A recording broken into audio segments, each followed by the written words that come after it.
오늘 말씀은 다니엘서 3장 13절에서 18절까지 봅니다. 다니엘서 3장 13절에서 18절. 우리 18절은 한 목소리 함께 봉독합니다. 다니엘서 3장 13절에서 18절. 13절 봉독합니다.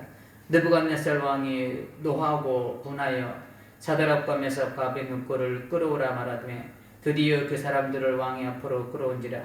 느부갓네살이 그들에게 물어 이르되 사드락 메삭 아벳느고야, 너희가 내 신을 섬기지 아니하며 내가 세운 금신상에게 절하지 아니한다니 사실이냐? 이제라도 너희가 준비하였다가 나팔과 피리와 수금과 삼형금과 양금과 생황과 및 모든 악기 소리를 들을 때 내가 만든 신상 앞에 엎드려 절하면 좋거니와, 너희가 만일 절하지 아니하면 즉시 너희를 맹렬히 타는 분물불 가운데에 던져 넣을 것이니 능히 너희를 내 손에서 건져낼 신이 누구이겠느냐 하니, 사드락과 메삭과 아벳느고가 왕에게 대답하여 이르되 느부갓네살이여, 우리가 이 일에 대하여 왕에게 대답할 필요가 없나이다. 왕이여, 우리가 섬기는 하나님이 계시다면 우리를 맹렬히 타는 분물불 가운데서 능히 건져내시겠고 왕의 손에서도 건져내시리이다. 다 같이 합니다. 그렇게 하지 아니하실지라도 왕이여, 우리가 왕의 신들을 섬기지도 아니하고 왕이 세우신 금신상에게 절하지도 아니할 줄을 아옵소서. 아멘. 우리 앞뒤로 인사합니다. 흘러보냅시다. 자신을 축복합니다. 나는 행복한 사람이다. 오늘 이제 두 번째 시간으로 압류딱지라는 제목으로 두 번째로 나누겠습니다. 법원이라는 곳을 여러분들은 어떻게 느끼고 있는지 모르겠는데요. 법원이라는 곳은 어떤 사람들은 자기의 억울함과 아픔을 법 앞에 호소하지만 그 소리는 어떻게 보면 허공을 치는 소리가 될 때가 있습니다. 아무런 도움이 안 될 때가 있죠. 아무리 법이 좋은 법이 만들어졌다 할지라도. 그래서 무전유죄, 유전무죄라는 말이 있는 것처럼. 그러나 어떤 사람은 학연, 지연, 모든 인맥을 다 동원해서 죄를 짓고도 웃고 나오는 것이 법원인 것 같습니다. 어떤 분의 고소로 저도 한 2번 정도 법원을 간 적이 있습니다. 그런데 처음 법원 앞에 법원을 들어가는데 왜 이렇게 떨리던지, 제 생에 처음으로 판사라는 분을 만나봤습니다. 물론 좋은 일은 아니었지만 다시는 가고 싶지 않은 곳이 법원인 것 같아요. 뭐 그게 내가 뭐 어떤 일에 연루됐든 간에 법원이라는 곳은 아무튼 가지는 않아야 될 곳이 아닌가 하는 생각을 해봅니다. 그래서 그때 패소한 바람에 지금도 이제 상당한 금액을 매달 갚아나가고 있어요. 지난주 우리가 살펴보았듯이 바벨론 고위 관료들의 시기와 질투심 때문에 세 친구가 느부갓네살 왕에게 고발을 당했습니다. 세상법도 고발장이 접수가 되면 그 사람을 법원으로 불러들이죠. 법원 불러들여서 그게 사실인지 아닌지 사실 여부를 판사가 묻습니다. 저한테도 그렇게 묻더라고요. 이게 사실이냐 아니냐 뭐 여러 가지 막 질문을 막 해요. 고발장을 접수한 느부갓네살 왕도 오늘 본문에서 보면 세 친구를 불러들이죠. 13절 보면 느부갓네살 왕이 노하고 분하여 사드락과 메삭과 아벳느고를 끌어오라 말하며 드디어 그 사람들을 왕의 앞으로 끌어오니라. 왕이 불러드립니다. 사실인지 아닌지를 확인하려고.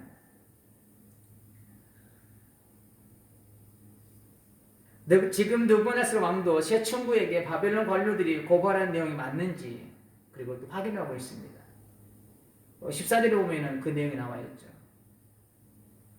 느부갓네살이 그들에게 물어 이르되 사드락 메삭 아벳느고야, 너희가 내 신을 섬기지 아니하며 내가 세운 금신상에게 절하지 아니한다니 사실이냐? 이 사실 여부를 지금 확인하고 있습니다. 고발장을 접수가 됐으니까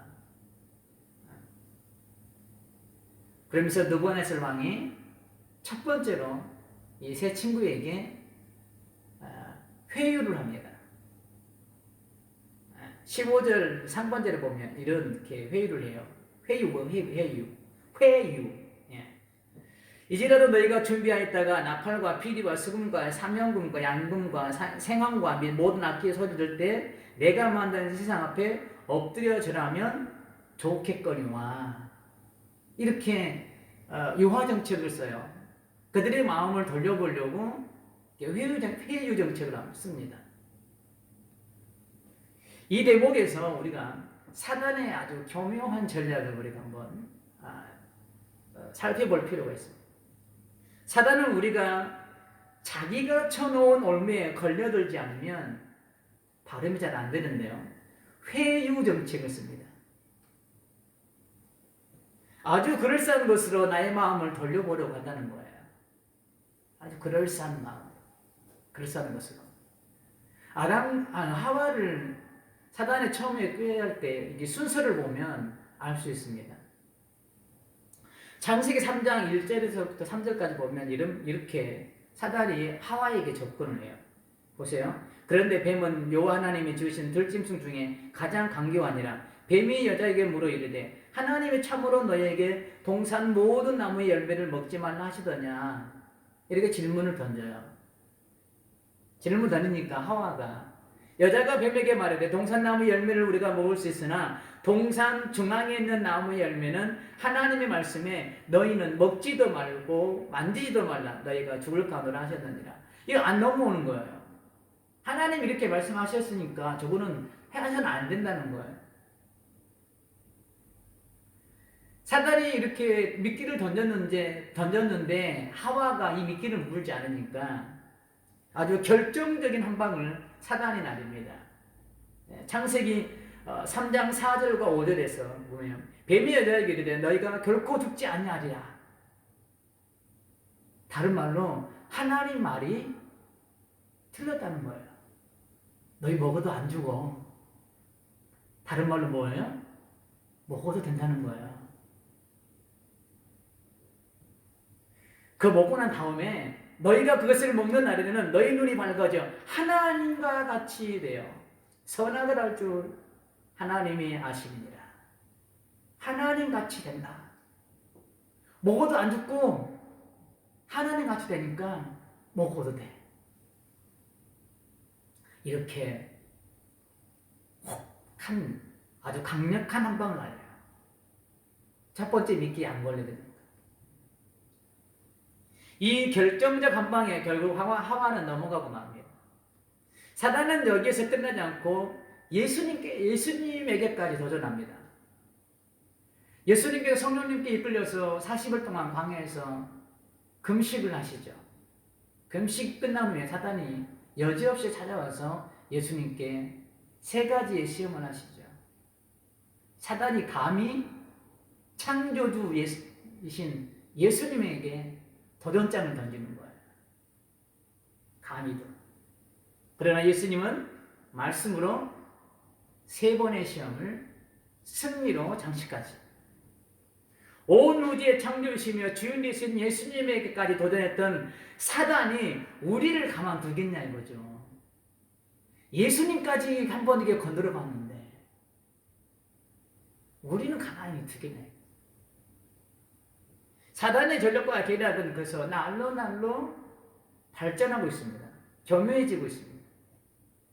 사도행전의 기록과 우리나라 초창기 때를 생각해 보면 사단은 시련과 어려움들을 통해서 예수님을 믿는 사람을 넘어지게 하고 예수님과의 관계를 파괴시키려고 했습니다. 사도행전에 보면 그래서 스데반의 순교로 말미암아 그리고 유대인들의 핍박으로 말미암아 그걸 계기로 해서 예루살렘에만 집중되어 있던 이 복음이 아시아를 비롯해서 전 유럽으로 다 퍼지게 되었죠.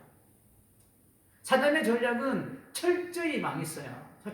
이 초대시대 때. 우리나라 초창기 시대도 마찬가지였어요.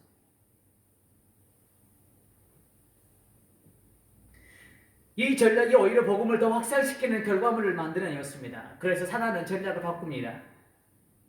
강경 대응에서 유화 정책으로 아주 정책 방향을 획기적으로 바꾸죠. 그 유화 정책이 뭐냐면 성도들에게 풍요를 가져다 줘요. 평안한 삶과 여유 있는 삶을 살도록 합니다. 우리 마음속에 속삭이죠. 야, 이 시간 많을 때 즐겨라. 야, 그동안 너 돈 많이 그렇게 이때를 위해서 돈 모아놓은 거 아니냐. 조금 샤무샤무 하면서 좀 즐겨라 그냥. 이제 주 5일 근무에서 얼마 전에 뉴스 보셨으면 아시겠지만 주 4일 근무제가 지금 대두되고 있습니다. 주 4일 근무라는 카드를 내밀면서 사람들로 하여금 여유를 즐기도록 합니다. 월화수목금 이제는 목요일까지만 일하면 되는 거예요. 그러면 금토주일 3일 황금 연휴 아니에요. 그렇죠? 황금 연휴. 거기다가 뭐 있죠? 1년에 나오는 건 뭐죠? 연차 있죠. 회사에서는 돈 주기 싫어가지고 연차를 쓰라고 그럽니다. 그럼 일주일에 며칠 일해야겠어요? 많아봤자 3일? 이 시간들 뭐 하겠냐? 사단이 뭐 하게끔 만들어 놓겠냐 이거죠. 시간이 많으면 예배도 더 많이 참석할 수 있을 것처럼 보이지만 오히려 반대 현상들이 나타납니다. 반대 현상들이. 유럽 교회의 몰락이 거기서부터 시작된 거잖아요. 시간이 많아서가 아니에요. 시간이 많이 주어졌기 때문에 예수님께 그 시간을 더 할애하는 게 아니에요. 그렇게 했다면 유럽의 교회들이 그렇게 몰락의 길을 접어들지 않았겠죠. 사단은 나에게 주어진 시간들을 주님을 위해 쓰는 모습을 배 아파서 가만 놔두지 않습니다. 사람들로 하여금 황금 연휴를 즐기도록 합니다. 이런저런 핑계거리를 만들어서 주님 앞에 나오는 것을 막습니다. 이처럼 사단은 우리를 넘어뜨리기 위해 예전보다 더 많은 것들을 가지고 더 화려한 것들을 가지고 더 풍요로운 것들을 가지고 우리를 유혹하고 있습니다. 유화 정책을 쓰고 있다는 거예요. 지금 느부갓네살 왕이 세 친구를 향해서 이 정책을 쓰고 있는 거예요. 한번 내 말을 한번 들어보지 않겠니? 좋겠거니와 우리나라 말로 표현하면 이런 거죠. 좋은 말 할 때 좀 들어. 좋은 말 할 때 내 말 좀 들어주면 안 되겠니? 말로 할 때 들으면 좋을 것 같은데. 부모님들의 자녀들한테 잘 쓰는 거죠. 좋은 말 할 때 들어. 이번 마지막이야.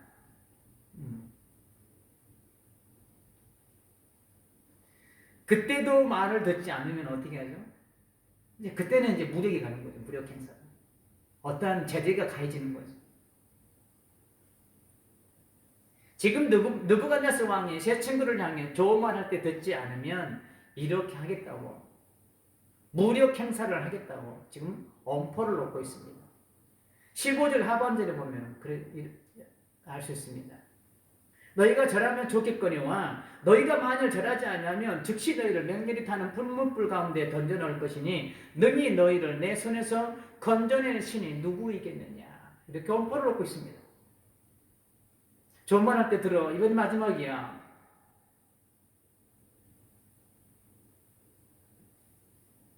이 당시에 왕의 말이 곧 법이었습니다. 왕의 말 한마디에 사람의 목숨이 왔다 갔다 했어요. 이런 무소불위의 권력자인 왕의 말은 절하지 않으면 죽이겠다는 거예요. 절하면 살려주겠다는 거예요. 사단은 새충기까지 압류 딱지를 붙여 옴짝달싹 못하게 하려고 하고 있습니다. 지금. 새 친구는 이제 선택해야 되는 거예요. 왕의 말을 듣고 절을 해서 생명을 유지하느냐, 아니면 왕의 말을 고역하고 절을 하지 않느냐? 새 친구에게는 절을 하지 않으면 죽음이 기다리고 있습니다. 반대로 절을 하면 생명은 유지할 수 있죠. 그러나 사단의 딱지가 붙어져. 너는 이제 내 종이야. 사단의 딱지. 그러나 새 친구는, 왕의 말을 들은 새 친구는 일말의 고민도 하지 않고 죽음을 선택합니다. 죽음은 인간이라면 누구나 두려워합니다. 죽음 앞에 자유로울 수 있는 사람이 과연 몇이나 있을까요?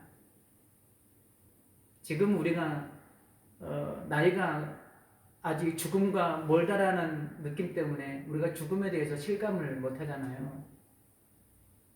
그렇기 때문에 지금 우리가 죽음이라는 이야기를 할 때에 나는 천국의 소망이 있기 때문에 나는 죽음을 감사함으로 받을 수 있다라고 고백할 수 있지만, 막상 우리가 죽음의 문턱에 탁 서 있으면 과연 그 진정한 고백이 내 입술 가운데 나올 수 있을까? 죽음 앞에. 저희 장애인 어른이 종종 우리 식구들 안에서는 하는 이야기였는데요. 폐에 물이 차가지고 숨을 모셔가지고 응급실을 몇 번 간 적이 있습니다. 그런데 응급실 가서 이제 물을 한 1.5리터로 한 3병을 빼냈어요. 그러면 숨을 좀 쉴만하시니까 그런 말씀을 하시더라고요, 저한테. 아유, 내가 빨리 죽어야지 너희들이 고생 안 하지. 숨이 안 쉬져가지고 그렇게 힘들다고 힘들 때 당신을 병원에 데려다 나오려고 전화할 때는 언제 오고, 이제 조금 숨 쉴만 하시고 살만 하시니까 아휴, 내가 빨리 죽어야지 너희 고생 안 하지. 이게 인간인 거예요. 죽음 앞에서는 누구나 자유로울 수 없는 게 인간인 거예요. 이들은 어린 나이에 자기들이 나라를 빼앗기고 이방 나라의 포로로 왜 잡혀왔는지 어렴풋이 아마 알고 있었을 거예요. 선조들이 하나님을 버렸기 때문이고 하나님의 말씀을 저버리고 죄를 지었기 때문에 지금의 이런 상황이 자기들에게 일어났음을 새 친구는 알고 있었을 거예요. 이런 사실을 알고 있는 새 친구는 자기 선조들처럼 사단에게 압류 딱지가 붙여져 하나님을 배반하고 죄를 짓는 삶을 되풀이하여 비굴한 역사를 남기고 싶지 않았을 거예요. 선조들의 이런 역사 때문에 지금 어린 이 다니엘을 비롯해서 새 친구들이 어린 나이에 이방 나라에 와가지고 죽음을 맞이하게 됐잖아요. 새 친구도 인간에게 죽음이 두려웠을 법도 한데 그들은 무소불위의 권력을 가진 왕의 말을 따른 것이 아니라 하나님의 말씀을 따르기 작정하고 왕 앞에서 당당하게 이렇게 답변합니다. 16절 봅니다. 사드락과 메삭과 아벤노고가 왕에게 대답하여 이르되 느부갓네살이여, 우리가 이 일에 대하여 왕에게 대답할 필요가 없나이다. 제가 어느 날 이 말씀에 정말 제가 한동안 이 말씀 많이 인용했잖아요. 왕이여, 이 일에 대하여 더 이상 말할 필요가 없나이다. 얼마나 확고한 믿음인지, 죽음 앞에서도 전혀 흔들림이 없는 이런 확고한 믿음. 우리 자녀들이 오늘이란 세대를 살아갈 때에 이러한 믿음이 있어야 됩니다. 자녀뿐만 아니라 우리에게도 이런 확고한 믿음이 우리에게도 있어야 된다는 거죠. 흔들리지 않는 믿음. 세상에 그 어떤 풍파가 내게 와도, 세상에 그 어떤 파도가 나를 향해 밀려와도, 거친 파도 날 향해 와도 주와 함께 날아오르리. 아멘. 주님이 우리를 거친 파도 위를 날게 하실 수 있는 능력을 가지신 분이 하나님이시잖아요.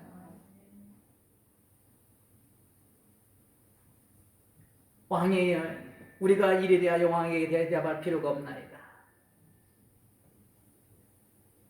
그들은 자기들이 살기 위해서 비굴하게 굴지 않습니다. 하나님의 자녀로서 믿음을 저버리지 않습니다. 잠시 말씀을 뒤로하고 당장 현실에서 벗어나기 위해서 말씀을 뒤로하지 않습니다.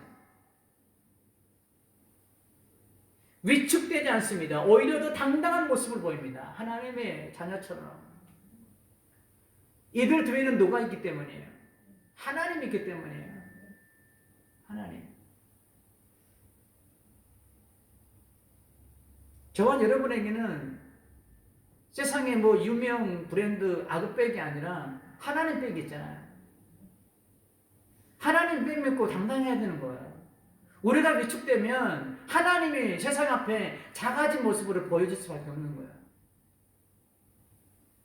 내가 작아지면 하나님도 세상 사람들이, 안 믿는 사람들이 나를 봤을 때에 내가 하나님을, 나를 통해서 하나님이 보여줘야 되잖아요. 그런데 내 삶이 작아지고 내 삶의 문제를 만났을 때 내가 위축되면 내가 믿는 하나님이 안 믿는 사람들이 바라봤을 때 하나님이 작게 보이는 거예요. 우리는 하나님이 나를 부르시고 나를 세웠기 때문에 내가 크게 문제 앞에 크게 서 있으면 하나님도 크게 보이게 되는 거예요. 왕의 말보다 하나님의 말씀을 더 소중하게 여기며 그 믿음을 지켜내기 위해 죽음을 선택하는 이 세 친구의 모습. 이 세 친구의 모습이 오늘을 살아가는 우리의 모습이어야 할 줄 믿습니다. 우리 자녀들이 이런 정체성을 가지고 확고한 말씀의 정체성을 가지고 살아갈 수 있게 우리는 기도해야 되고 그들을 향해서 우리는 기도의 씨앗을 끊임없이 뿌려야 될 줄 믿습니다.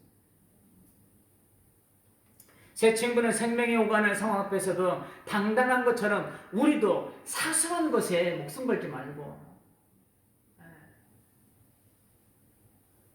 안타까운 것들이 이런 것이죠. 비본질적인 것에 우리는 참 많은 에너지를 쏟아요. 이게 사단이 좋아하는 전략인 거죠. 우리들의 마음을 비본질적인 것, 아주 사소한 것에 마음을 빼앗기게 하면서 우리는 본질에 집중하지 못하게 만들어요. 사단에게. 관계를 파괴하게 만들어요.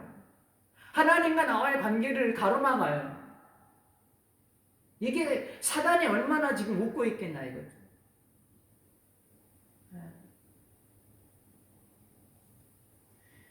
사소한 것에 목숨 걸지 말고 본질인 말씀에 어긋난 것이 있다면 비굴하게 굴지 말고 새 친구의 고백처럼 이 일에 대하여 왕에게 대답할 필요가 없나이다 라고 당당하게 선포할 수 있기를 주님의 이름으로 축복합니다.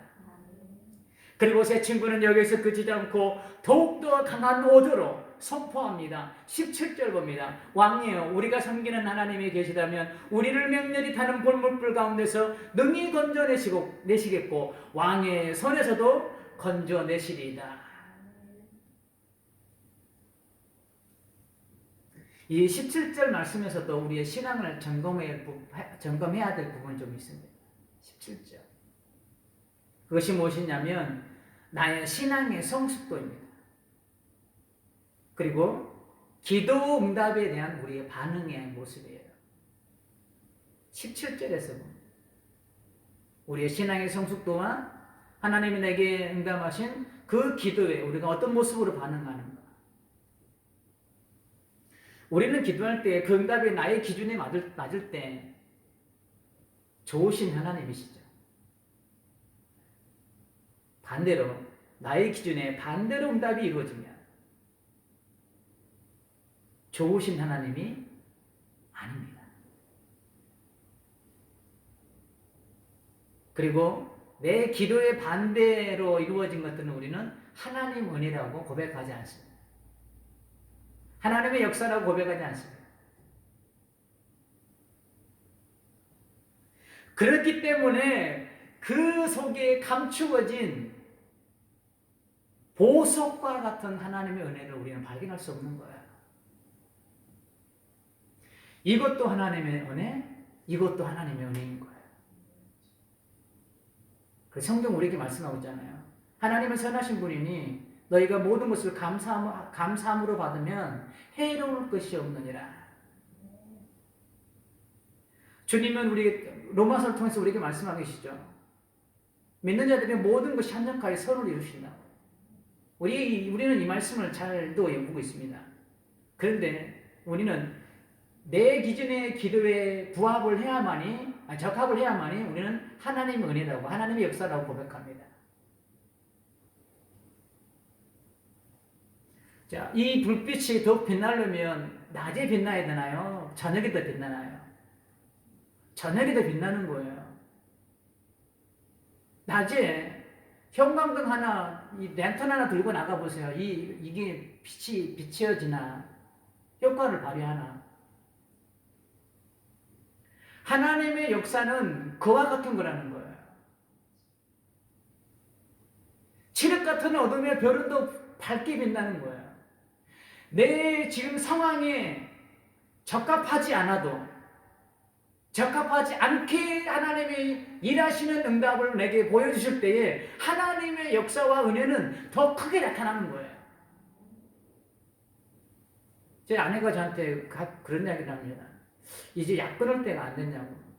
약을 먹으면서 몸이 나아졌다고 하면 이게 하나님의 은혜인지 약으로 해서 고침받았는지 이게 잘 모르지 않냐고.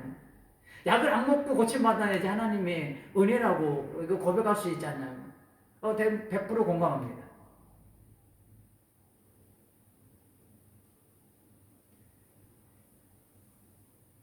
도대체 지금 내 상황과 전혀 맞지 않는 이런 현상을 하나님 왜 만들어 가셨을까?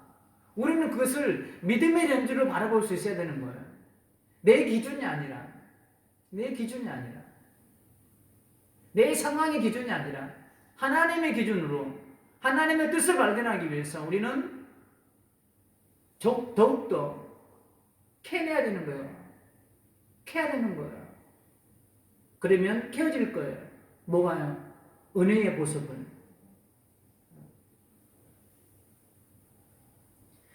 여러분의 신앙의 척도를 평가하는 것 같아서 죄송하지만 우리의 신앙의 수준이 항상 여기에 머물렀다는 거예요.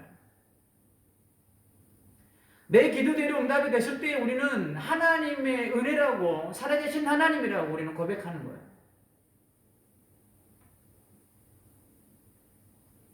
이 수준을 뛰어넘지 못합니다. 내게 무슨 천지개벽하는 엄청난 일이 일어나야지 하나님은 살아계신다고, 하나님의 은혜라고 고백하는 우리의 모습. 17절에 머물러 있는 모습입니다. 우리는 이 수준에 머물러 있으면 안 돼요. 더욱 성숙된 모습으로 나가야 합니다. 어디까지 성숙되어 나가야 될까요? 18절에서 보면 알 수 있습니다. 새 친구의 고백을 봅니다. 우리가 너무나도 유명한 말씀. 그리하지 아니하실지라도 왕이여 우리가 왕의 신들을 섬기지 아니하고 왕이 세우신 금신상에게 절하지도 아니할 줄을 아옵소서. 우리는 여기 신앙까지 나가야 돼요. 그리 아니하실지라도.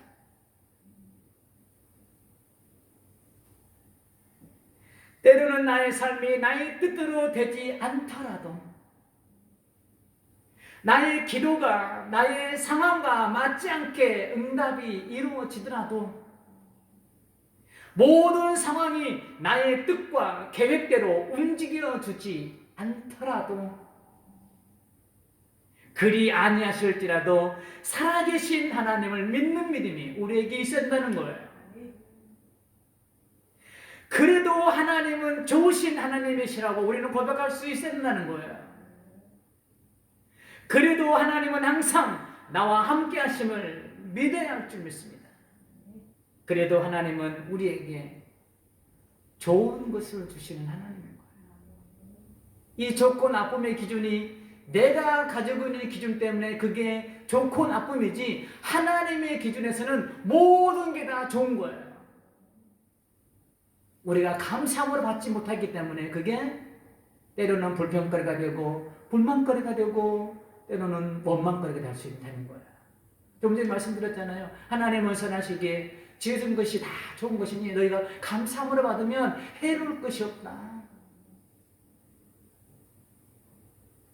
하나님 우리에게 항상 좋은 것을 주시는 분이죠. 이 하나님께서 우리를 향해서 품고 있는 소망이 있습니다. 그 소망이 어떤 건지 히브리서 5장 14절에 기록되어 있습니다. 단단한 음식은 장성한 자의 것이니, 단단한 음식은 장성한 자의 것이래요. 우리가 단단한, 정말 그 누구도 누릴 수 없는 이 하늘의 영광과 하늘의 은혜를 경험하고 내 것으로 만들기 위해서는 나의 믿음이 장성한 분량까지 이르러야 된다는 거예요. 그 은혜는 장성한 자만이 누릴 수 있는 은혜인 거예요. 똑같이 같은 시간에 같은 예배와 같은 공동체를 섬기고 있지만 누구에게는 그만큼의 은혜를, 누구에게는 이만큼의 은혜를, 이 차이가 어디서 있는 거예요? 우리가 장성한 분량에까지 이르렀느냐 이르지 못하였느냐, 여기서 판가름 나는 거예요. 단단한 음식은 장성한 자의 것이니 그들은 지각을 사용함으로 연단을 받아 선악을 분별하는 자들이니라. 주님은 우리가 단단한 음식을 먹을 수 있는 장성한 자가 되기를 소망하고 있습니다. 이 단단한 음식, 이 고차원적인 은혜, 동일하게 하나님의 자녀로 부름받았지만 이 고차원적인 이 은혜를 주님은 예배하고 있는 거예요. 그런데 이거를 아무나 주면은 소화를 못 시키기 때문에 믿음이 장성한 분량을 이르는 때까지 주님은 기다리시고 그들에게 이것을 주시는 거예요. 이 은혜라는 단어를 동일하게 쓰지만 이 참 어폐가 조금 있습니다만은 이 누구도 누릴 수 없는 이 차원 높은 은혜가 있어요. 차원 높은 은혜. 은혜는 다 똑같은 것일 수도 있지만 이 표현이 조금 표현력이 조금 약간 좀 그런데요. 아무튼 이해가 되시죠? 어린아이가 누리는 은혜가 있고 어른이 누리는 은혜가 있다는 거예요.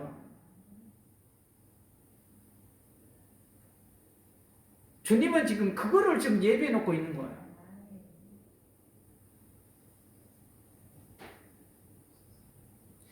믿음의 장성한 사람은 어떻게 만들어지냐면 연단을 통해서 만들어집니다. 연단의 과정을 통해서. 보세요. 그들은 지각을 사용함으로 연단을 받아. 장성한 믿음은 연단이라는 과정이 필요한 거예요. 그리고 그 장성한 믿음을 통해 나의 삶에서 일어나고 있는 선악들을 또한 분별할 수 있는 능력이 우리에게 생기는 거예요. 선악을 분별할 수 있는 능력.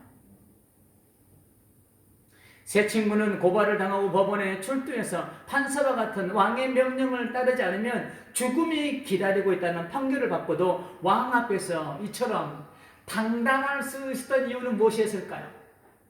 우리도 그러고 싶잖아요. 왕이여, 이 일에 대하여 우리가 더 이상 할 말 없다. 당신의 말은 대답할 가치가 없다. 이것을 살펴보기 위해서는 우리가 한번 이들의 과거로 우리가 한번 여행을 떠나봐야 돼요. 이 세 친구의 어린 시절. 그들의 이름이 원래는 이만이 아니었죠. 사드락은 원래 이름이 하나냐, 메삭은 미사엘, 아벳느고는 아샤라입니다. 다니엘서를 처음 시작하면서 이들의 뜻을 말씀드렸는데 기억 안 나시죠? 저도 기억이 안 나요. 네. 그런데 중요한 것은 이 세 사람의 이름이 다 하나님과 신앙과 연관된 단어라는 거예요. 이름이라는 거예요. 자, 그러면 부모님이 신앙에 관련된 이름을 지었다라는 것은 이들이 어떻게 보면 모태 신앙인이라고 봐도 무례한 해석은 아닙니다. 부모님들이 교회를, 지금으로 말하면 교회를 다녔던 사람이라는 것을 우리가 추측할 수 있는 거죠. 그렇지 않고서야 이들의 이름을, 신앙적인 이름과 하나님과 연관된 이름을 지을 이유가 없는 거죠. 그래서 이들은 어려서부터 부모님으로부터 신앙 훈련을 받고 자랐다는 말이기도 합니다. 신앙 안에서 자란 아이. 그들은 어려서부터 받은 신앙의 훈련이 귀찮고 짜증도 났을 거예요. 우리 애들은 어린이는 우리 자식들 보면 그렇잖아요. 야, 제발 좀 일찍 일어나가지고 나서 좀 교회 좀 제 시간에 좀 와. 저희 두 아이들 이야기입니다. 맨날 늦잖아요. 말 안 듣잖아요. 아마 다니엘과 이 세 친구도 어려서부터 이렇게 하면 회당을 다니면서 그랬을 거예요. 속도 썩였겠죠. 아무런 의미 없이 뭐 시계 불알처럼 아마 회당만 왔다 갔다 했을지도 모르겠습니다. 엄마 말에 귀찮아가지고 또 잔소리가 귀찮아가지고 그냥. 그런데 중요한 것은 의미 없게 느꼈던 신앙의 시간이 쌓여서 죽음이 기다리고 있는 지금 이 순간 그 신앙의 힘이, 그 파워가 지금 발휘되고 있다는 거예요. 중요한 건 여기 있는 거예요. 비록 어릴 적 그때는 몰랐지만 믿음으로 살아낸 부모님의 모습과 자라면서 경험했던 하나님의 은혜가 지금 영화의 필름처럼 지나면서 그들 안에서 그 믿음이 지금 힘을 발휘하고 있는 거야. 그 어릴 적 아무 의미 없이 귀찮고 짜증났던 그 시간들이 쌓여서 그 은혜의 힘이 죽음 앞에서도 무소불위의 권력을 가진 왕 앞에서도 당당할 수 있게 만들어 갑니다. 우리가 사단에게 압류딱지를 붙여주는 순간 나의 눈이 가려져 모든 상황이 어렵게만 보입니다. 불평거리로 보입니다. 모든 것이 힘겹게만 느껴집니다. 선악을 분별할 수 없게 만들어 버립니다. 압류딱지가 붙여지는 순간 그것들을 통해 하나님께서 나에게 무엇을 말씀하시려는지에 대해서는 관심이 1도 없습니다. 오직 뭐에만 관심이 있어요? 비본질적인 그것에만 관심이 있어요. 나의 자존심을 건드리는 그 암흑이, 나의 뚜껑을 열게 만든 그 어떤 일, 그 어떤 사람, 그 어떤 사건, 거기에만 피리 꽂혀가지고 그 환경들을 통해서 내게 하나님이 무엇을 원하고 계시는지에 대한 그 관심은 1도 없어지는 거예요. 이게 사단의 압류딱지가 붙여진 사람들의 특징이에요. 그 순간 압류딱지가 붙여지는 거예요. 선악을 분별하지 못하게 해요. 본질과 비본질을 구분을 못하게 만드는 거예요. 하나님의 섭리와 뜻은 전혀 보이질 않습니다. 모든 것이 무의미하게 느껴집니다. 그러나 기억하시기 바랍니다. 지금 이 시간이 쌓여서 앞으로 내가 겪게 되는 죽음과 맞먹는 힘겨운 일을 만났을 때 내가 상상할 수 없는 놀라운 힘을 발하게 될 것이라는 거예요. 그래서 오늘이 중요한 거예요. 오늘을 충실히 하나님 앞에 시간들을 기도를 쌓아놓으십시오. 예배를 쌓아놓으십시오. 그래서 그것을 통해서 나중에 하나님께서는 분명히 오늘 새 친구들처럼 죽음이 맞닥뜨려지는 그런 순간에 과거에 내가 쌓아왔던 그 시간이 나를 덜파하게 만들 거예요. 할렐루야입니다. 그 일을 누가 하시느냐? 하나님께서 만들어 가실 거예요. 여러분은 그 역사의 주인공이 되는 거예요. 다음 주에 살펴보겠지만 놀라운 결과물이 알고 성경에서 미리 알고 있잖아요. 결과 어디든지 그런 역사의 주인공이 우리가 되는 거예요. 결론입니다. 로마서 5장 4절에 보면 이런 말씀이 있습니다. 인내는 연단은 소망을 낳은 줄 아니라. 지금 새 친구가 죽음이 기다리고 있는 상황과 강대국인 바빌론 왕 앞에서 당당하게 선포할 수 있었던 것은 어려서부터 연단과 훈련의 시간이 쌓여진 결과물인 거예요. 그 시간을 통해 소망을 바라볼 수 있게 만드는 거예요. 죽음 앞에서도 그 죽음이 보이는 것이 아니라 그 죽음 이면에 있는 하나님의 그 영광스러운 소망을 볼 수 있게 만드는 거예요. 그런 눈이 띄어지게 되는 거예요. 이거는 아무나 누릴 수 있는 은혜가 아닌 거예요. 히브리서 말씀처럼 장성한 분량에 이르는 자만이 단단한 음식, 일반 성도들이 누릴 수 있는 그런 평범한 은혜가 아니라 아주 고차원적인 은혜를 누릴 수 있는 거예요. 지금 혹시 사단의 압류딱지를 인하여 어려움과 힘겨움을 겪고 있습니까? 압류딱지 때문에 앞을 볼 수 없습니까? 사단이 때로는 유화정책으로 때로는 두렵게 하는 엄포를 놓고 있습니까? 내 마음속에 하는 사단이 너 그거 하지 않으면, 그거 붙들지 않으면 너 망해, 이렇게 엄포를 놓고 있습니까? 그러나 작아지지 마십시오. 두려워하지 마십시오. 압류딱지는 이미 십자가 위에서 하나님의 은혜로 예수님의 죽으심으로 말미암아 다 해제가 되었어요. 사단의 지금 그 압류딱지는 그냥 뭐라고 그래야 되죠? 포장지와 같은 것 뿐인 거예요. 포장지 뭐예요? 성분만 빼놓고 버리면 되는 거예요. 그 하나님을 믿으시고 새 친구처럼 나에게 다시 압류딱지를 붙이려는 사단을 향해 당당하게 나의 입술을 열고 선포하십시오. 그들을 하와처럼 말문을 트지 말아야 되는 거예요. 마귀에게 틈을 주지 마라. 성경이 말씀하고 있던 것처럼